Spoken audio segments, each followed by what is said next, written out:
ಇಲ್ಲಿ all India radio signature tune ಇದೆಯಲ್ಲ, ಅದನ್ನ ವಾಲ್ಟರ್ ಇವ್ರು ಕಂಡಿಡಿದ್ರು ಅಂತ ಹೇಳಿದ್ರಲ್ಲ, ಇವ್ರ ಬಗ್ಗೆ ಸ್ವಲ್ಪ ಕಂಪೋಸ್ ಮಾಡಿದ್ರು. ವಾಲ್ಟರ್ ಕೂಫ್ಮನ್ ಅಂತ, ಹಿ ವಾಸ್ ಇನ್ ಜರ್ಮನಿ. ಹೋಲೋಕಾಸ್ಟ್ ತಪ್ಪಿಸ್ಕೊಳ್ಳೋಕೆ ಅಂತ ಹಿಟ್ಲರ್ ಅವಾಗಿದ್ದ. ಸೊ ಅವರು ಬಾಂಬೆಗೆ ಬಂದಿದ್ರು. He was A musician. He compose this song, this particular ಇದು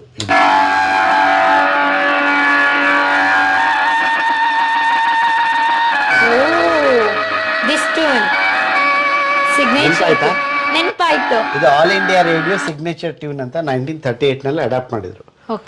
ಸಾರಿ 1942 43 ಅದನ್ನ ಕಂಪೋಸ್ ಮಾಡಿದವರು ಇವರು. ಆ ಟ್ಯೂನ್ ನಲ್ಲಿ ನಿಮ್ಗೆ ಹತಾಶೆ ಇದೆ, ದುಃಖ ಇದೆ, ಹೋಪ್ ಇದೆ, ಪ್ರೀತಿ ಇದೆ. ಅದು ಕೇಳ್ತಾ ಕೇಳ್ತಾ ನಿಮ್ಗೆ ಅನುಭವ ಆಗುತ್ತೆ. ಒಂದ್ಸಾರಿ ಕೇಳಿದ್ರೆ ಆಗಲ್ಲ.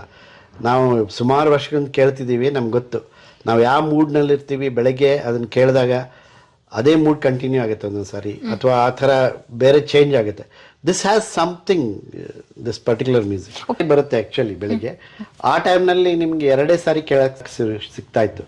ಬೆಳಿಗ್ಗೆ 5:55ಕ್ಕೆ, ಸಾಯಂಕಾಲ 5:00ವರೆಗೆ.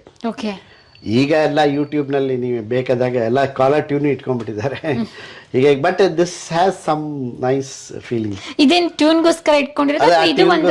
ಅದು ರೇಡಿಯೋ ಇತ್ತು, ಅದು ಟ್ಯೂನ್ಗೋಸ್ಕರ ಮಾಡಿದ್ದು. ನೀವು ಕೊರಿಯನ್ ರೇಡಿಯೋ ಇತ್ತು, ಅದು ತೆಗೆದು ಇದು ಮಾಡಿದ್ದು. ಇದನ್ನ ಓಪನ್ ಮಾಡ್ಬೋದಾ ಸರ್?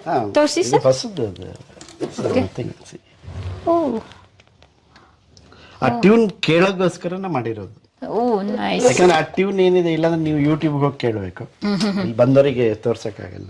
ಪ್ರಿಯ ವೀಕ್ಷಕರೇ, ನಾವು ತೋರಿಸುತ್ತಿರುವ ಇತಿಹಾಸದ ಕಥೆಗಳು ಕನ್ನಡದ ಕಲೆ, ಸಾಹಿತ್ಯ, ಸಂಸ್ಕೃತಿ, ಜನಜೀವನ, ಇತಿಹಾಸ ಸೃಷ್ಟಿಸಿದ ಜನಸಾಮಾನ್ಯರ ಅಸಾಮಾನ್ಯ ಕಥೆಗಳು ನಿಮಗೆ ಇಷ್ಟ ಆಗಿದ್ಯಾ? ಹಾಗಿದ್ರೆ ವಿಡಿಯೋ ನೋಡಿ ಸುಮ್ಮನಾಗ್ಬೇಡಿ, ಶೇರ್ ಮಾಡಿ, ಸಪೋರ್ಟ್ ಮಾಡಿ, ನಮ್ಮೊಂದಿಗೆ ಜೊತೆಯಾಗಿ. ಇದು ನೀವೇ ಬೆಳೆಸಿದ ನಿಮ್ಮ ನೆಚ್ಚಿನ ಡಿಜಿಟಲ್ ಮಾಧ್ಯಮ. ಇನ್ಮುಂದೆ ನಿಮಗಾಗಿ ಇನ್ನಷ್ಟು ವಿನೂತನ ಶೈಲಿಯಲ್ಲಿ ಬರಲಿದೆ. ನಿಮ್ಮ ಬೆಂಬಲದೊಂದಿಗೆ ನಮ್ಮ ಪಯಣ ಮುಂದುವರಿಯುತ್ತಿದೆ. ಸಾಮಾಜಿಕ ಬದಲಾವಣೆಗೆ ಜೊತೆಯಾಗಿ